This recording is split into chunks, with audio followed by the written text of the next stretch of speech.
Good evening, everyone. Welcome to tonight's Joe and Joe Weather Show. After a 3-day break, much needed, by the way, a 3-day break. And Joe Rayo is on my left, and I am Joe Chaffee. And the Joe and Joe Weather Show is brought to you by the folks at Omni True Value Hardware at 1226 North Wellwood Avenue in West Babylon, New York, right on Long Island. The place to go if you need anything to get your yard in ship shape for the autumn season, which is approaching. And by the way, they are getting salt in already. And due to supply chain issues, there is going to probably be a bit of a salt shortage. So just bear that in mind if you're thinking ahead to the winter time. Check prices because they will have the lowest prices around. 631-756-1125 is the phone number there, so give them a call for the best prices in town, omnitruevalue.com. And as autumn approaches, so does Halloween, and then Christmas and the holidays will be here soon enough. Wholesale holiday lighting by Giannini, your complete holiday lighting specialist, meeting all your decorating needs, whether you want your home decorated for the holidays or maybe you want to decorate someone else's home as part of your own business. 162 Ocean Avenue in Lindenhurst, New York, 631-957-5106, the phone number there, and the website is liholidaylighting.com. So, Mr. Rayo, I read your post with a little bit more of Ida post analysis. I think your analysis and the observation that this is as much an infrastructure problem than it is as it is a problem with excessive rainfall is very much spot on. It's quite clear that the infrastructure here is not capable of handling once in a generation or 2 generations or a 100-year type event like what we just had. And let's put all this in perspective also, because the rainfalls from Henri, and I got a rainfall chart I'm going to show in a little bit, Joe.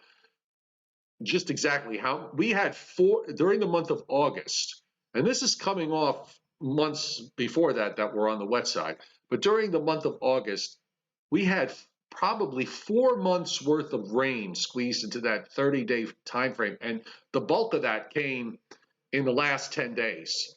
The time between Henri and Ida probably put down 2/3 to 3/4 of that rainfall. So, I mean, you really just had everything primed for a wholesale flooding event like we did. No question, Joe. And I think you're being a little kind by talking about once in every 20 or 50 or 100-year generational events, because look, I've been living up here in the Hudson Valley now for close to 20 years. And of course, I covered the Hudson Valley weather on News 12 since 1995. And even when we had a couple of inches of rain, there were parts of the Hudson Valley, parts of the parkways, most notably the Sawmill, the Hutch, the Sprainbrook Parkway. I mean, these are places that flood out at the drop of a hat. And just seeing last week what we were going to be coming face to face with, I knew that it was just going to be not just flooding of those parkways, that it was going to be flooding of the entire region. It was amazing. And down in Mamaroneck, I mean, I know the folks in Mamaroneck, I hope they didn't forget the great nor'easter of 2007, which almost devastated that area with rain and onshore flooding events. I mean, these are events that have been happening quite a bit more frequently. And simply put, this area that we all are living on, which was probably developed a good 80 or 100 years ago, simply can't take it. I mean, it was not built right for the population, for the necessary drainage. It's simply, and that also goes for New York. We now know what New York's Achilles heel is. We now know that in New York City proper, if it rains more than 6 inches in a short interval of time in any one spot in the city, that city is going to be prone to severe flooding, which is exactly what happened. And the thing that really ticked me off was that statement by by Mayor de Blasio that the forecasts were terrible. They did badly. And we were saying on average 3 to 6 inches, a few higher spots. And that pretty much was what happened, because there were portions of New York, the 5 boroughs, that had something like, well, JFK had 2.7 inches. Right. Parts South of Shore Brooklyn, of the Long Bronx Island, had, southern half of Long Island was basically about on average is about 2 inches. And then once you went north of the LIE, it was a 4 to 6, 4 to 7, even some 8-inch amounts showed up. And I think even it really was not a bad forecast. It really was not at no, all. the forecast And was show. The forecast. I think you're being you're being I think you're not stressing enough how good the forecasts were. well, Not what I'm just saying is, see, the media concentrated on those areas like Staten Island that right. got 9 inches, and parts of New Jersey got 9 inches or whatever. And as I said in my statement on Friday, unfortunately, we don't have the technology. We can look at these things and then feel it in our gut that there are going to be places that are going to end up with more than, let's say, the 6 inches that we were alluding to. But you simply can't point to that one specific area and say that's who's going to get, Right. because you can't No. do that. No, But I mean, how many times do we try to do that where we say it looks like the max area, especially in the wintertime when we're dealing with snow? How many times does it happen where you think that the max area is going to be point A, and it turns out to be at points B, C, and D, or reverse? Because as you said, the models, as good as they are not good enough to pinpoint everybody's zip code. And correct. I am just. But here's my question. Go ahead. This is my question. This is my question to Mayor de Blasio. All right, Mayor, Mr. Mayor, if we had said instead of 3 to 6, if we had said 6 to 10 inches of rain, what would you have done? What could anybody have done Yeah. with the lousy infrastructure that is in the New York City metropolitan area? What could you have done? There's still going to be, and Joe, you're absolutely right. A lot of these people who very sadly either became severely injured or lost their lives were basically in apartment complexes or basement apartments that were illegal. Yeah. They shouldn't have been down there. And you know what? They're there. There's a whole host of long reasons why they're there. Those illegal apartments have been there since you and I lived in the Bronx. So this is nothing new. Landlords get cash rent. The tenants don't care that they don't have the coded safety features that are required, an extra exit, for example. Homeowners don't have to spend tens of thousands of dollars to meet these requirements. They keep things under the cover. They don't pay taxes on the rent, and everybody benefits. The person getting the apartment gets something cheaper than he otherwise would have to pay, and the owner gets a tax-free ride. So I mean that's all woven in to the part of this equation. Well, but I will just going back to the pontifications of gas bags, and we all know, yes. I'm gathering that you read my post today. I waited about 3 days because it's on both of my Facebook pages, Joe. I tend to get a little short-tempered about this kind of stuff. You know me. I'm very get a little touchy. Mainly because of the fact that you and I put in a lot of work, and much of what we do is out there for free. People are not paying for it. Okay, so. We put in a lot of time and a lot of work into what we do because we enjoy what we do very much. And it just galls me sometimes when you've got these armchair quarterbacks out there. Now, I will tell you this. I'm just judging from, I had a lot of responses and a lot of wonderful comments on my posts, and I read through a number of wonderful comments on yours. Now, as of when I last checked at about 7 o'clock, I only saw one negative comment on your page that I responded to. Someone said that Ida made a mockery of forecasts, of the forecasts. And well, that's what De Blasio said. right. Yeah, okay, sure.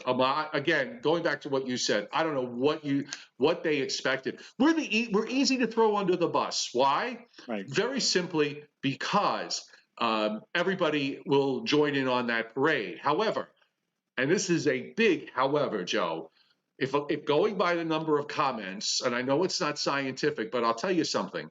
The comments revealed to me the fact that the vast majority of people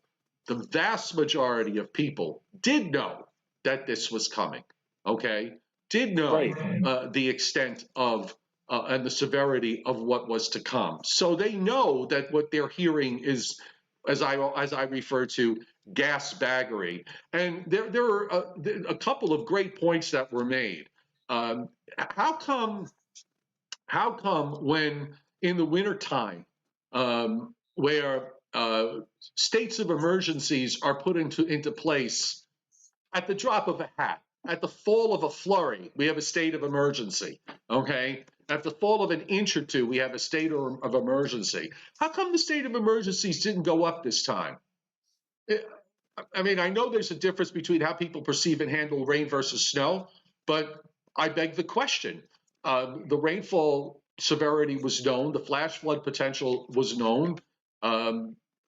Again, I put that out there, and kudos to the person on my Facebook page that brought that point up. Also, from the standpoint of being maybe a little clearer, and I thought this was very valid. We put out forecasts of rain in terms of inches, okay? But as this one person posted on my Facebook page, especially for the folks in urban areas, not so much in rural areas, because they're a little more savvy with this sort of stuff. And you kind of know when you live in a rural area, if you live in a river, near a river or a stream, how much rainwater causes the water to rise so many feet. But maybe if we're in a situation like this, and it's a hard thing to do, to put into context, to say, okay, if we get, say, 5 inches of rain, how high is the water going to get in a certain spot? 5 inches of rain, does that mean some places might get 2 feet of water, 3 feet of standing water? It's a very, very hard thing to figure.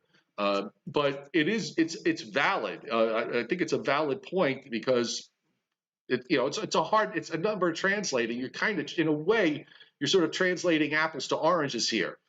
So maybe if we gave a context to say, okay, we're going to expect X number of inches of rain. So if you live in this area, you may wind up seeing standing water, river overflows of up to several feet. Some of that's already done, is being done, but maybe they need to kind of expand a little bit more on that, particularly for urban areas. I don't know what you think about that. Yeah, Joe, it's, as I said just from a few minutes ago, there really isn't much that we could do, or much that that New York State or New York City can do, when we know that we're going to be receiving a tremendous amount of rain, let's say in excess of 6 inches. Up until 6 inches, what we have out there now pretty much will hold. But beyond that, and unfortunately, again, there were parts of the immediate New York area that received more than that. There were areas of New Jersey that received more than that. And that's where we saw all of the major severe flooding conditions. But I don't know what we could have done, we being the forecasters in this particular instance, after all of the. And you're right. You would have thought that there would have been more. I always said, whenever even the remnants of a tropical system were heading our way, that you'd see the mainstream media put it on as a headline and start off their news with this. Maybe it's simply because that their news roster, or their number of stories that they had to cover last week was rather heavy. They had the pandemic, they had a couple other things as well, and this just got lost in the shuffle. People, I think, knew we were going to get significant rainfall. I'm just annoyed, like I said, that the politicians.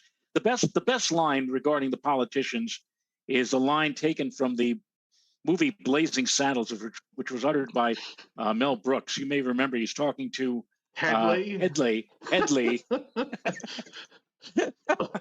He said, "Gentlemen, Gentlemen, we have to save our phony baloney jobs. Well, Harumph, harumph, harumph, it's harumph, true. I had so Blame far. the weather forecasters. Of course, because we're easy. We're very easy, and no one, who's going to publicly step up to defend us? But Right. I was saying about the two negative comments. One person on my page said that referred to my post as a way of patting ourselves on the back that we got one right compared to all the ones that we got wrong. I, of course, took care of that person immediately by, I was very point blank and just said, just one in all the years, just one. We've only gotten one right. Okay, I want to be clear on that. Just the one. Okay, right. And I just basically told him that was just a stupid and insulting remark to make. The other person was, I don't know what the other person to me is the kind. I guess the best way to describe this response was to say was as I referred to them, the armchair quarterbacks who sit there and these are people who think they know everything about everything. And in reality, they know very little about very little. And this person was complaining because a tornado warning was put out at 9 o'clock by the Weather Service, and instead of telling people to go down into their basements, the tornado warning for New York, for the Bronx and Westchester, telling people going into their basements, when instead they should have been putting up a flash flood warning. And getting out of those basements. And right. I said, first of all, you can't, well, obviously you can have both things going on at the same time. The tornado warning he said because the tornado didn't exist. And my response was that the tornado warning was for a severe thunderstorm capable of producing a tornado. Now, had they not put up the tornado warning and a tornado had occurred, obviously that person would have been complaining about that. The flash flood warnings and the flash flood watches were there. So I honestly don't know what the problem, was here. What is the problem here? But again, this is someone who, and there are a lot of people like this person who, they think the whole world revolves around their zip code, or more importantly, revolves around their house. So if they don't see the death and destruction in front of them, it didn't happen. And sadly, the reality is that is not the case. That in fact, there was destruction and there was death. There were more deaths in the Northeast than there were in Louisiana, where the hurricane made landfall. There were more tornadoes in New Jersey and Pennsylvania than there were in the Gulf states. In fact, virtually all of the tornadoes with this were up here in the Northeast with Ida. I think there were, and that's why the Storm Prediction Center put an enhanced chance of severe weather, not just a slight, but an enhanced chance for the areas that indeed did get hit with tornadic activity. And I'm not talking about EF0s or EF1s. We had EF2s and 3s. And EF3 amazing. In southern New Jersey in the month of September. When does that happen? No. and we're talking about an EF3. If you saw the videos, folks, if we had it on here, but you could certainly find them anywhere on Google. If you look at the video of that EF3 tornado, I mean, you would think you were somewhere in Kansas or Nebraska. It was Dorothy and the Wizard of Oz all over again. In fact, there was that one video that was shot by a friend of mine that crossed the. He got it when it was crossing the turnpike. At the toll booth, you see right. this gigantic funnel there moving from west to east. It was crazy. You can't make this stuff up. But I waited a couple of days because I think if I'd have posted right away, I probably would have said something that I would have wanted to take back. So I let myself calm down over the weekend, let things settle. I've said my piece. I really appreciate 99% of the comments, except for those two. The other 98 comments were very supportive and clear that these people knew what was going on, and that most but not all people knew what was going on. And you know what? We did. At the end of the day, Joe, you and I know what the truth is. and we have records of it. You can go to my YouTube channel and pull up the video from the Thursday, the day before Ida was even named, and just start there and take it through the Joe and Joe weather shows that we did all the way through.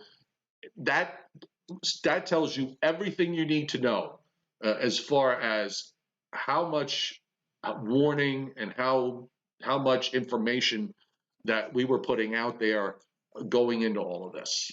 So I have no, I feel good about what I did. I feel good about what you did. There's nothing here that we have to apologize for. So, and by the way, standing open invitation for any politician who would like to come on and have a civil conversation. I promise that we will be gentle, okay? We will be very gentle. But if you want to have a civil conversation about this and issues relating to this, the door is open. I've been watching my email, I'm waiting for my email box to fill up with folks wanting to come on and have a conversation regarding what just happened. And, maybe we could come up with something constructive. We'll see. And on my, yeah. Go, I'm sorry. You go, because I've been winded. I'm getting winded here. Go on. I was just going to say that on my commentary about this, I said toward the end that there have been indeed cases where we've taken it on the chin, so to speak, especially during the winter season with snowstorms. There have been times when we have been wrong. This was not one of those times, Mayor de Blasio. And the other thing that blew me away was what our new governor, Governor Hochul, said.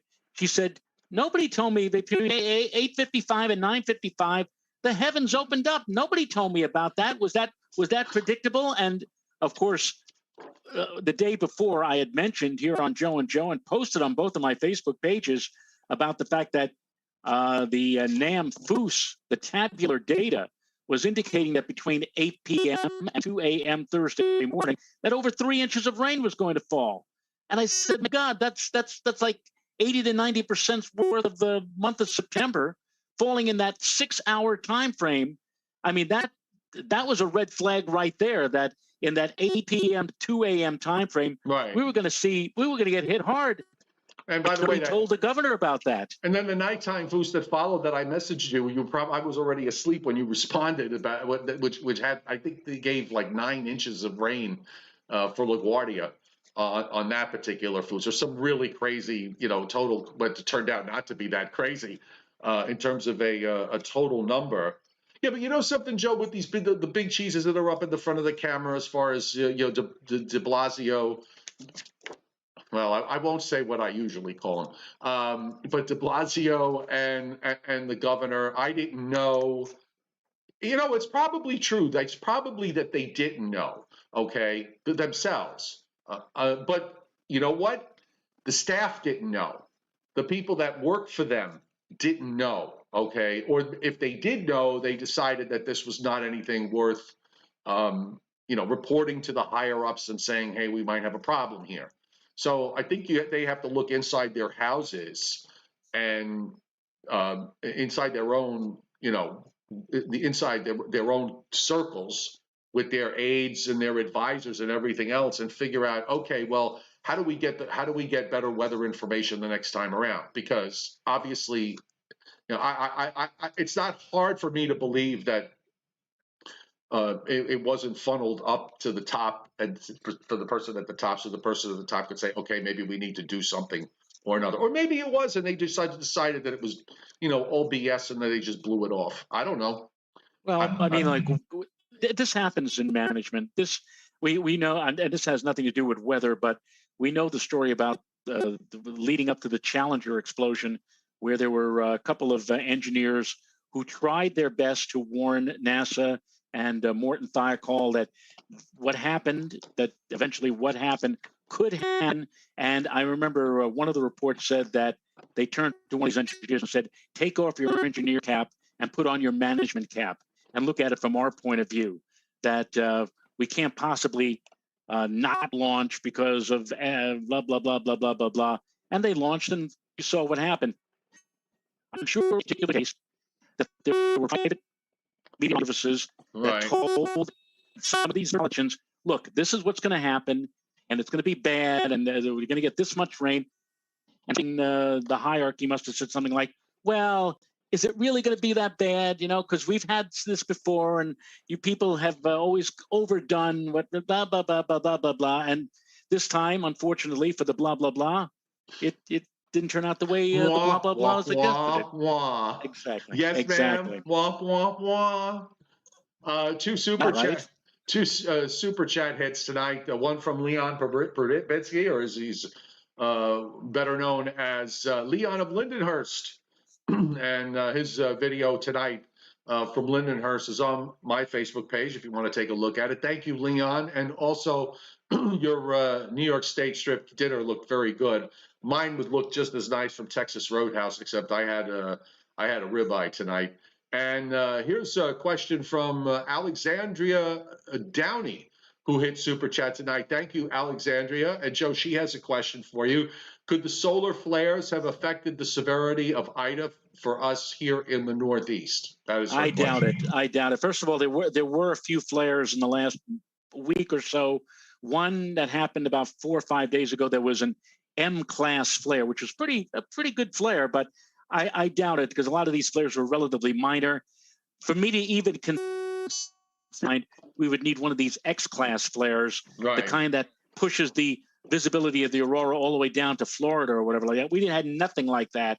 And again, another contentious issue because there are people who believe that solar activity does have a say in our weather, and there are many others who say, no, it has nothing to do with our weather.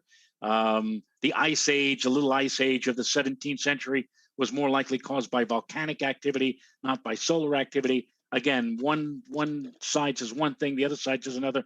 I doubt very much if solar activity or the solar flares, these minor outbursts had anything to do with Ida. We know what happened with Ida. We saw that. You know what? You want to know what supercharged Ida was? That area of 90-degree water right off of the Gulf Coast.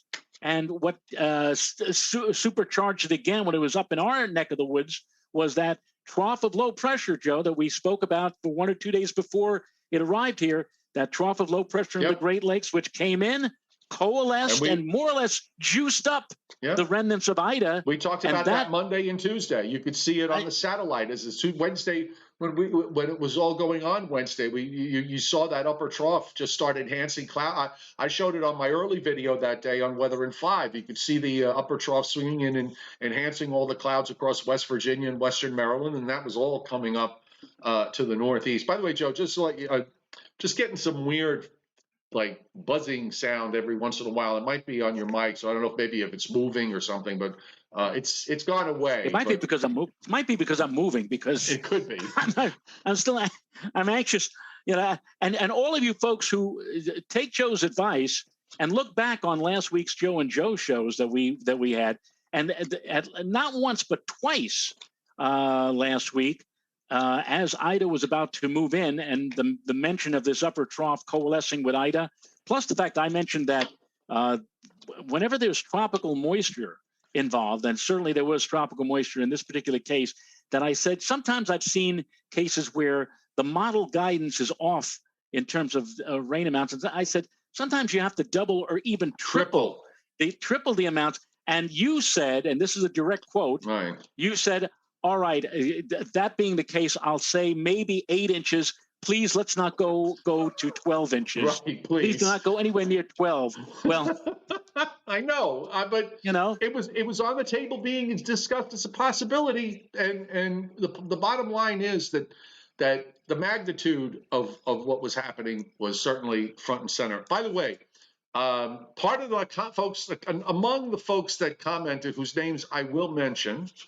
Chris Cimino and John Marshall, and you know it's wonderful and it's great. I mean, you know, 2 New York weather legends there commenting on my post, and thank you guys very much.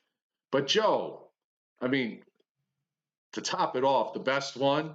And it floored me. He didn't comment directly, but he responded to someone else who brought up all of this is being controlled by somebody. and he thanked that person for bringing levity to the conversation. Is the legend Don Paul, the great Don Paul from Buffalo, from the ABC. I believe it was the ABC Wow. station in Buffalo. So when Don Paul, I saw, and I clicked on his the picture on Facebook to make sure it was the Don Paul. And I was like, oh my God, the Don Paul is reading this. This is awesome. If you're watching this, Don, you blew me away today. Thank you so much for commenting. And if you ever want to come on the show, we'd love to have you. In fact, I'm kind of thinking about maybe gathering a group of us, old meteorologists that are sitting around in the retirement homes these days, and having this conversation again as a group. The other thing, before I get to the second thing I wanted to talk about tonight, and given the fact that we really don't have a lot of weather to talk about, we can go on for a little while. The chairman just hitting super chat. Thank you, Scott. A picture worth 1,000 words. He says the Joe and Joe show forecasts were priceless. Thank you so much, very much for the compliment and the support. I have Make sure we on the chat board. Leon of Lindenhurst just said we need Alan Casper, so you need to tell Mr. Casper that. I think you're going to be seeing him very soon, aren't you? Yes, I'm going to see him tomorrow, so I will tell him personally. Yes. Trust me, I've been trying to get him to come on, so he's just a little bit shy. But if we can get a whole group of us seniors, it'll be, that would be a fun thing to do. The other thing I wanted to bring up and talk about, because it's very personal for me, and I also have not put something up yet. I might do so. I'll probably do so in a couple of days. We this weekend, and it was funny because we odd because we did bring up the conversation when we had with Bob Breck from WVUE, formerly of WVUE, my former colleague and boss when I worked in New Orleans, about Willard Scott. And Willard Scott passed away this weekend at the age of 87. And I mean, you know this, Joe. Not many people may know this, but the 2 years that my junior and senior year when I was in college, I was also working on the Today Show as his producer from 1980 to 1982. And I have to say, he was just absolutely. It was to say it was a critical and wonderful experience for me is really understating it. Willard was amazing, fun, a showman. He taught me, the showman side of this business that I wanted to become part of. He was very kind to me in those 2 years. We used to go every once in a while. We used to go to breakfast in Manhattan, which at the time it would cost you like $30 for 2 people to eat for breakfast, and it was that in 1980. $30 was a lot of money. Okay. But my point is that he was just a really kind, gracious man. If it wasn't for him, I never would have discovered potato skins. I got to visit him at his home, his farmhouse in Virginia, when I worked with him down for the Ronald Reagan inauguration in 1980. I went with him to Detroit for the Republican National Convention also in 1980. The inauguration was in 1981 for Ronald Reagan. I have so many wonderful memories of working with him, and he was always a happy guy for the most part. I mean, not everybody's happy 100% of the time, but he was a very happy, upped person, wonderful to be around. His attitude was infectious. When you were near him, you could only help but feel good, and he made other people feel good about themselves too. I hadn't seen him in many, many years. I think probably the last time I saw him, I think was sometime in the early 90s when I accidentally ran into him at 30 Rock. So anyway, I just wanted to put that out there. Very sad to hear that he's passed away. He was a great guy and an influence on my career, and I'm forever grateful for that. Well, when I was working the overnight shift, maybe not too many people remember that Larry King, the late Larry King, had an overnight radio show that he did from Washington, D.C. And he'd actually get celebrity guests to come on the show, even at that ungodly hour of midnight to 2 or midnight to 3 a.m. And sometimes when Larry would come into the studio and meet with the guests, they would throw open the phone line so you could talk to people. They had 10 phone lines. And sometimes, 8 phone lines would be on, 9 phone lines, 7 lines. You'd see the lines would be blinking, and Larry King would say, "Oh, we have a couple of open phone lines." But I remember the night when Willard Scott was Larry King's guest, and Larry King kept mentioning over and over again that when they arrived, all 10 lines were lit up, and there wasn't once, as soon as he would talk to somebody and move on to another, that line would light up again. He said, "I don't remember, and I don't have the exact number, but we're probably setting a record tonight with the number of people who are calling in just to speak to Willard Scott." And Willard may have been a morning person, but on that overnight show, he was just as robust, vivacious as he was on camera. He was very funny. I remember I laughed a couple of times. Somebody asked him about Gordon Barnes, Joe.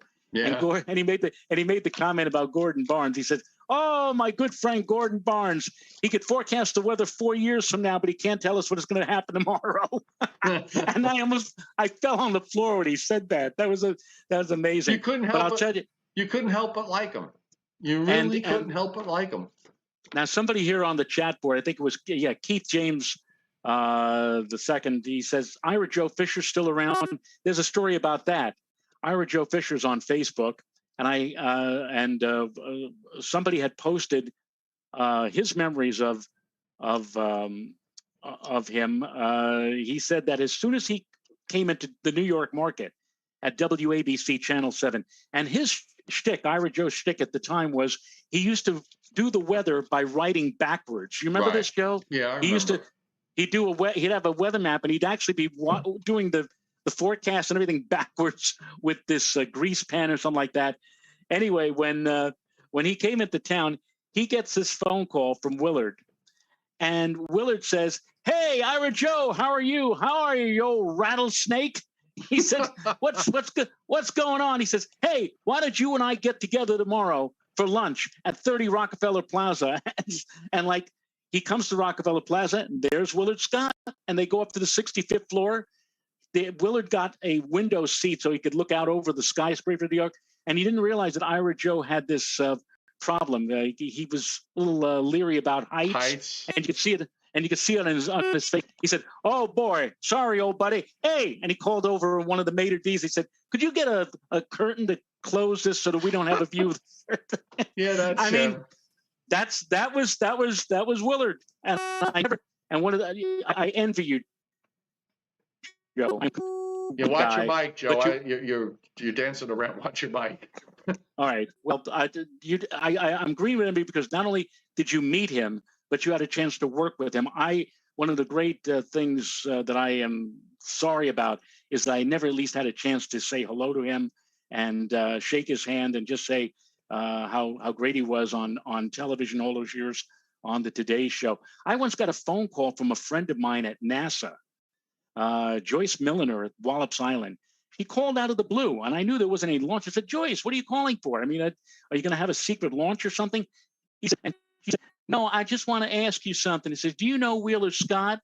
And I said, "No, I don't." "Why?" He says, "Well, I had my grandma turn 100. I was hoping you'd be able to get a message to Will to mention her on his TV show, the Smucker's 100th birthday thing." I said, I didn't know. I didn't know him. So that shows you how great the guy was and how popular he was. And I hope he had a safe trip Saturday morning when he passed into the great beyond. Well, he might be. Maybe he's watching now. Like I said, for me, it was a wonderful experience, and it really helped me form myself going forward with regards to my career. And I love the guy. He was terrific. So. And there were a lot of people who were upset with him, with Willard Scott, because if you remember, Willard Scott came to the Today Show and he displaced a very competent, very high on Bob Ryan. Eventually, he switched places with Willard because he became the local meteorologist WRC down in Washington, D.C., the NBC affiliate down there. But a lot of people were upset because, you know, who is this guy, Willard Scott, who gets dressed up like Carmen Miranda and is always laughing and kidding around or whatever like that? Why can't we have somebody like Bob Ryan? And one of the people who actually wrote, do you remember this, Joe? A secret classified inner office memo saying that he didn't think that Willard Scott was good for the Today Show was Brian Gumbel. You remember that? Yes.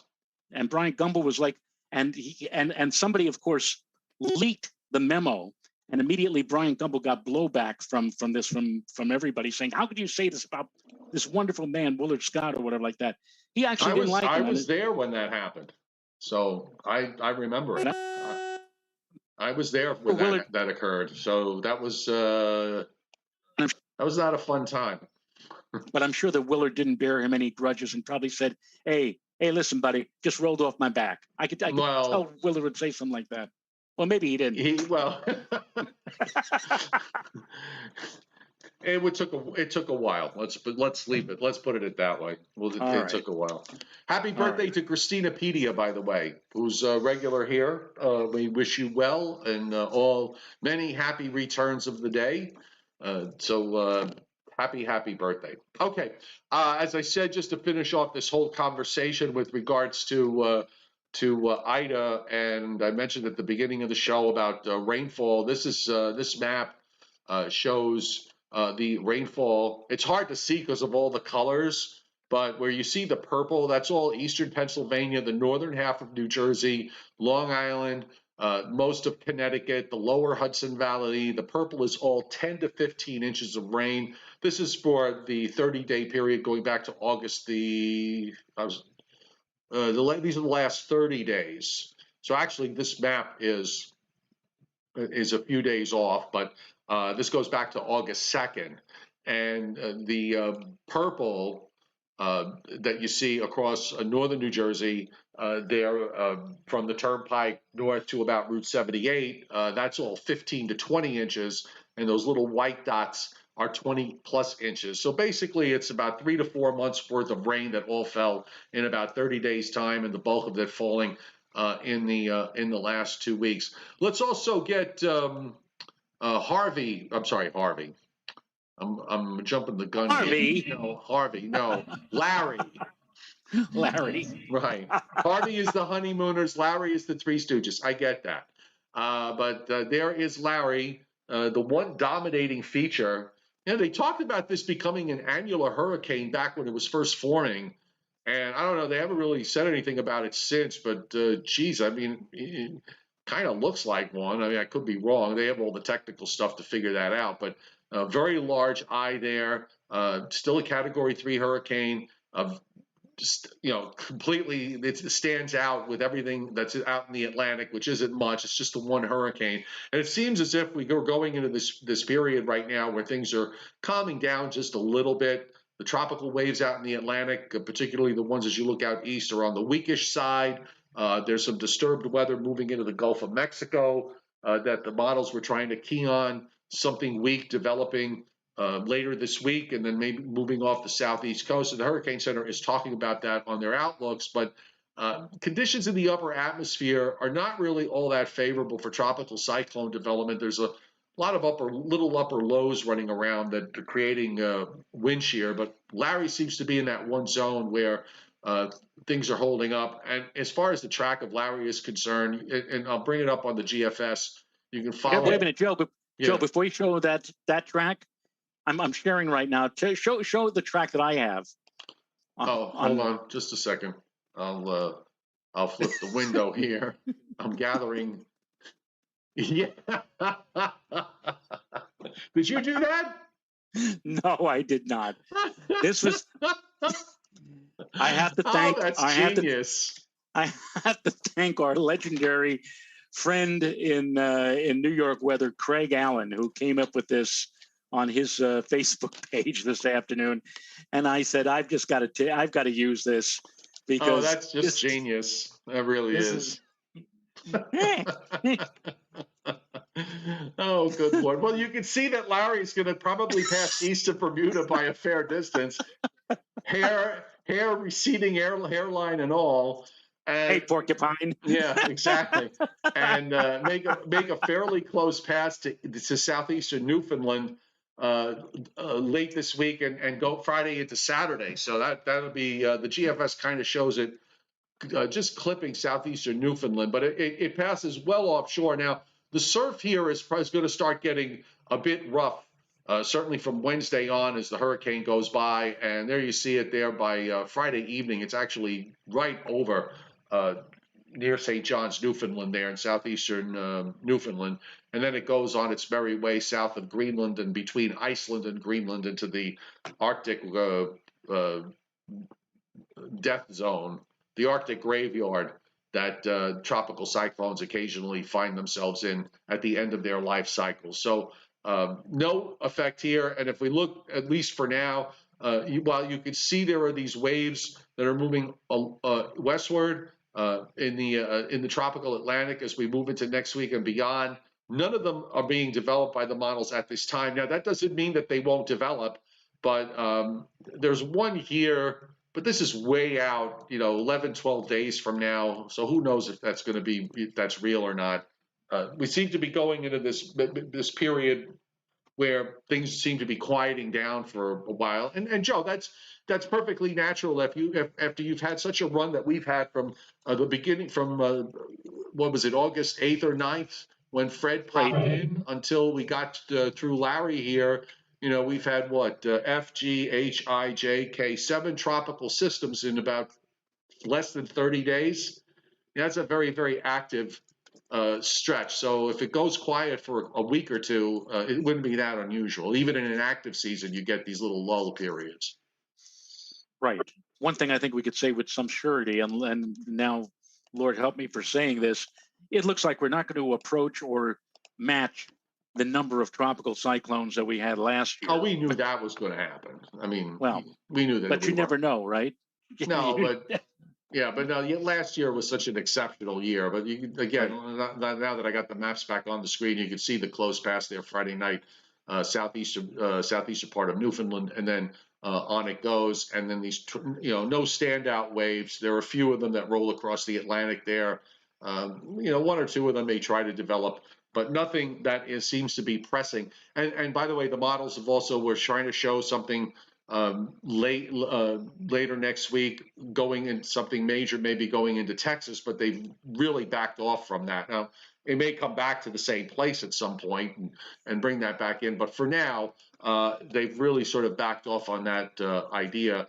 And here's the tropical weather outlook just to show you. So they just left the thing in the Southwest Gulf. They left at 0 and 30 as far as chance of formation over the next 5 days, and there's nothing else going on. So the next thing front and center, Joe, starting to see in September, as we get into September, the satellite kind of changes. It's like the whole atmosphere, somebody seems to flip a switch on at some point. So you're going into September, and it really is starting to feel like September. We had a beautiful day today after the clouds got out of the way early this morning. There were some showers and thunderstorms that are still up going on in Maine, but much of the Northeast and Mid-Atlantic states enjoyed a really delightful day. Tomorrow looks great with sunshine. And then we have the next cold front, and you can already see that upper trough coming down into the northern plains.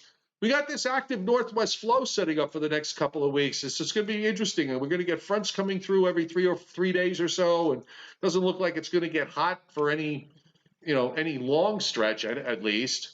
And the humidity is going to be pretty reasonable for the next overall for the next week or so.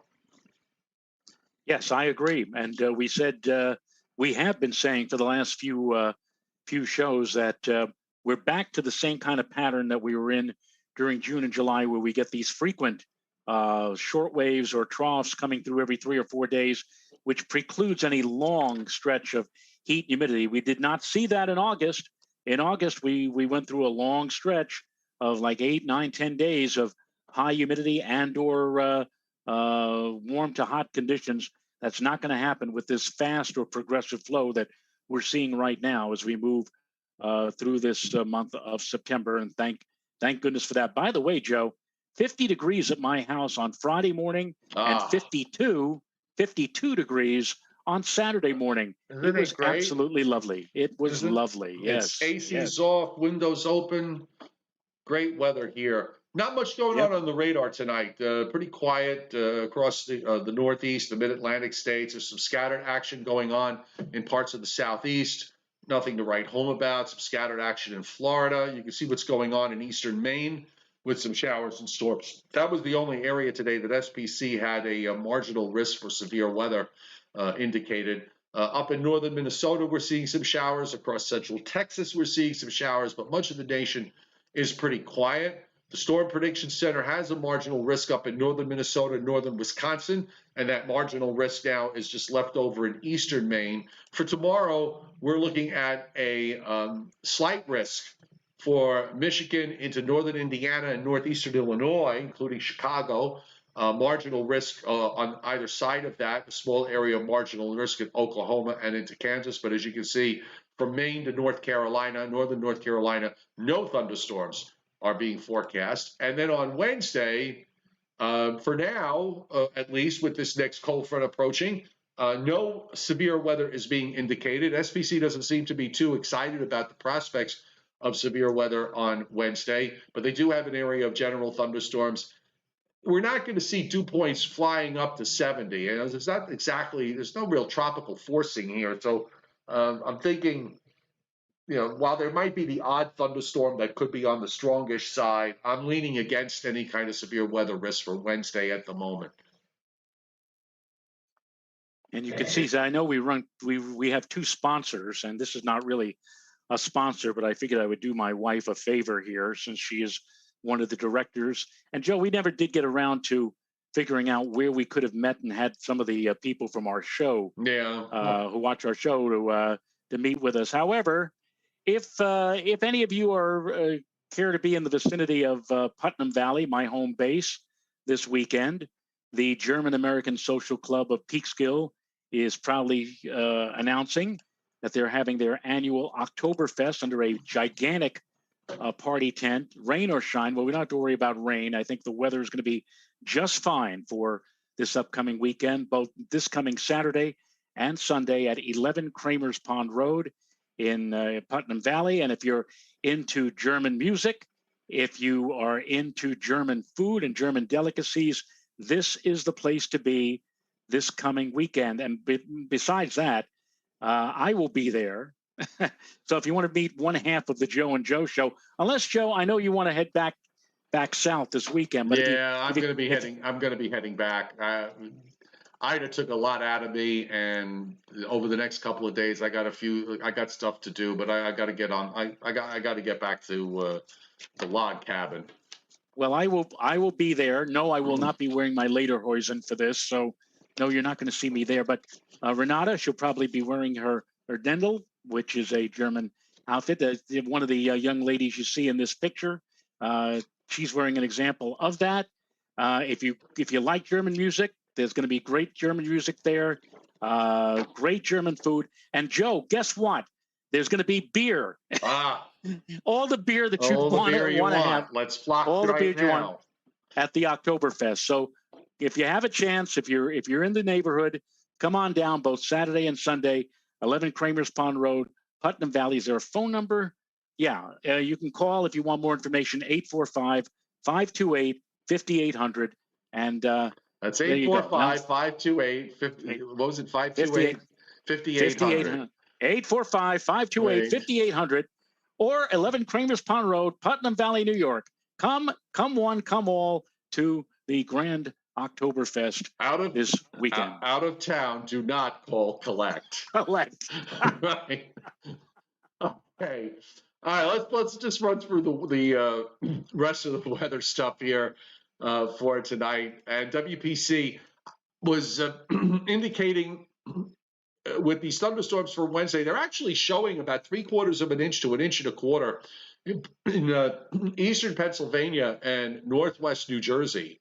Now, a lot of these areas are still underwater, so I don't think they would appreciate another 3/4 of an inch to 1.25 inches of rain, but it should come quickly. And at least from the standpoint of now until then, as in during tomorrow, unlike the humid air mass that we were in for the days between Henri and Ida, at least the air is dry, so some of this moisture is evaporating.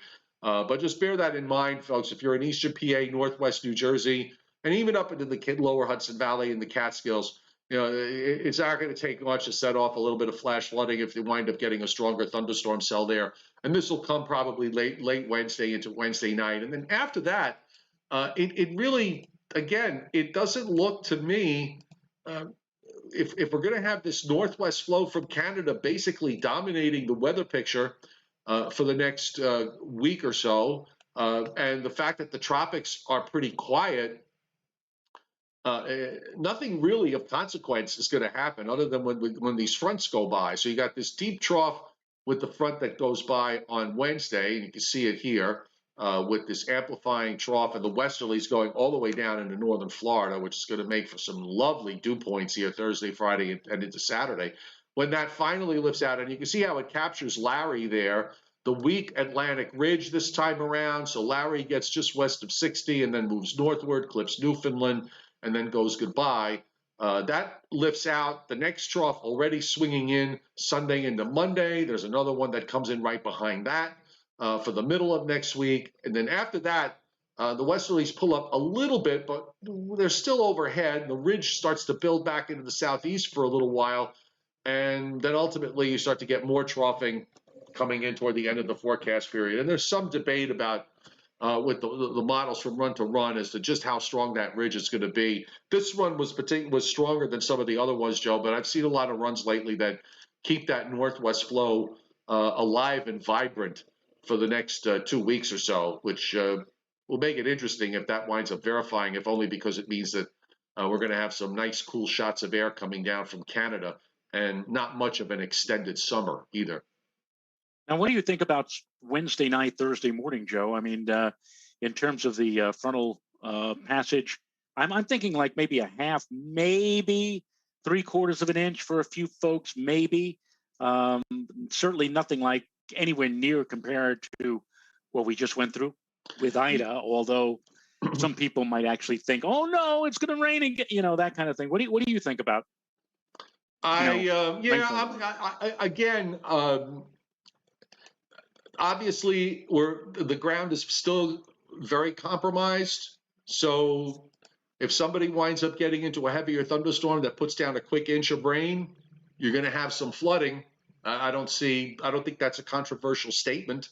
But I don't see this. This is moving along. So you're pretty much working with what you got. So, and what you got is a cold front with an upper trough that's just going to keep going. So it's not like this is stalling out. It's not like we're getting a wave that's going to be developing on this. So, I mean, unless we wind up with a surprise round of severe weather, I don't see that right at the moment with what's going on in the upper air. I don't think it should be anything more than that. Right. It's funny. Don't you feel tenuous right now? I mean, don't you feel you're sort of like on tender hooks with it's a delicate situation if given what's just happened, clearly. Right. But I mean, like the very mention of rain now in a weather forecast immediately, sends out flares, so to speak, among some parts of the media and asking, so are you sure that we're not going to see anything like what we just had with Ida has? No surprises, that kind of thing. Right. So we're shell shocked. After last week. Yeah, so it always happens. It's like when you get a traffic ticket and you haven't gotten one for 20 years, you suddenly think you're going to get one every 5 minutes. Yeah. Or we come off of a 12 to 18 inch snowstorm, and then 4 or 5 days later, here's a system coming through with maybe flurries or maybe an inch or two, and immediately all the bells start ringing again, like, and more snow is in the forecast. Yeah. How much? Exactly. Yeah. Sorry for the big yawn there. It's been a long day. All right, so let's do a little late Jeopardy day brûlard as we focus tonight on Les Parties Centrales and Spetember records. Mr. Rayo, that is the category tonight. And since 1869, what is the highest temperature ever in Le Parc de Central within 1 degree? 1 degree? Yes. You give me a 1 degree spread, Scott, No, on this? I know. He only gave you 1 degree, within 1. The hottest temperature ever recorded at Central Park. In September. In September. Dare I say there might have been a stray 100 in that list or whatever? I don't think so, though. I'll say 90. I'll say 98. No, Mr. Rayo, 102 in September. 102. Wow. 102 on September 2, 1953. Wow. Okay. Now, that was a hot decade. The 50s were a very hot decade. Yes. So. What was the and a very active East Coast hurricane decade it was too. Correct. What is the lowest temperature ever recorded in the month of September? Within 3. Well, I know that 50, I think, is as low as it ever got in August. September, I'll say 39. Ooh! I don't think. Ding, ding, ding, ding, ding, ding, ding, ding, ding. Hit 39. 39. You get to reach into Bob Barker's pocket and take out $100 or whatever they give out these days. They get the Jack Benny Award for that. Yes. And the year, want to take a guess on the year?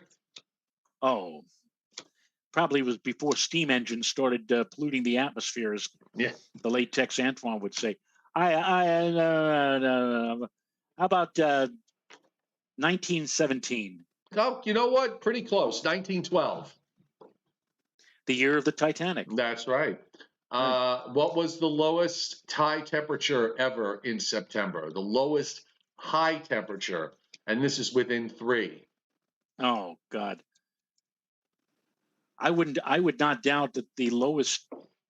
How about 51? Very good. 51 is the correct. Really? Yes, 51. I hit that. Wow. Yes, you did. And the date? 1923. September 19th, 1885.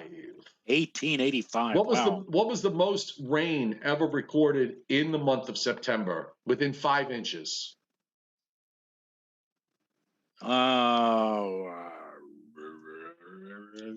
Within 5 inches? You give me that much of a leeway? Mm-hmm.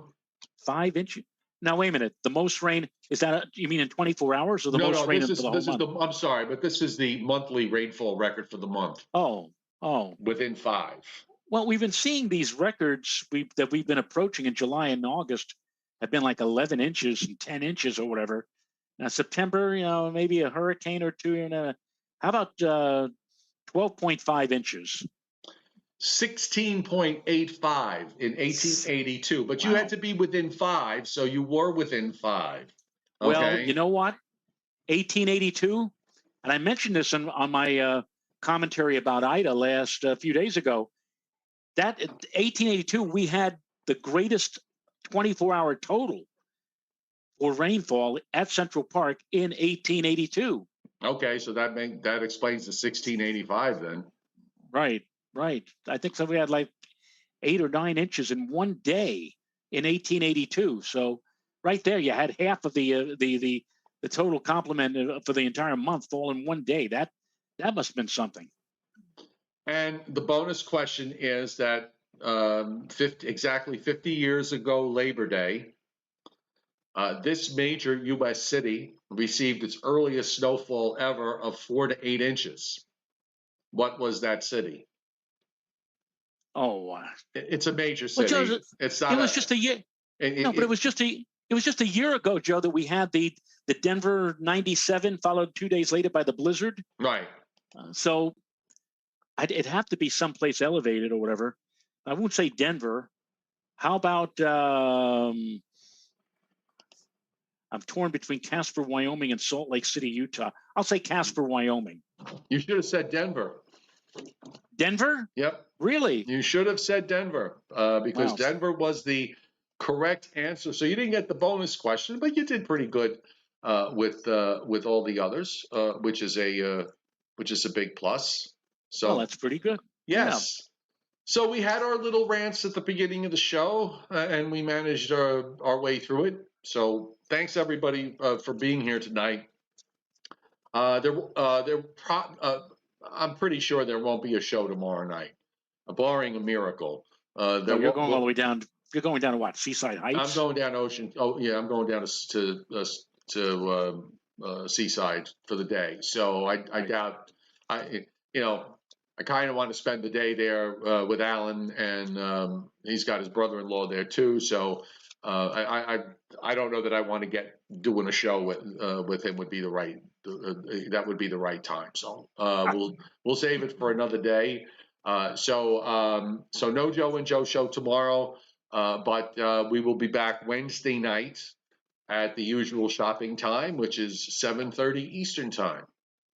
Yes, and we should be right in the throes of our latest bout of rain. Surprise, surprise. So we'll see how that takes off. All right.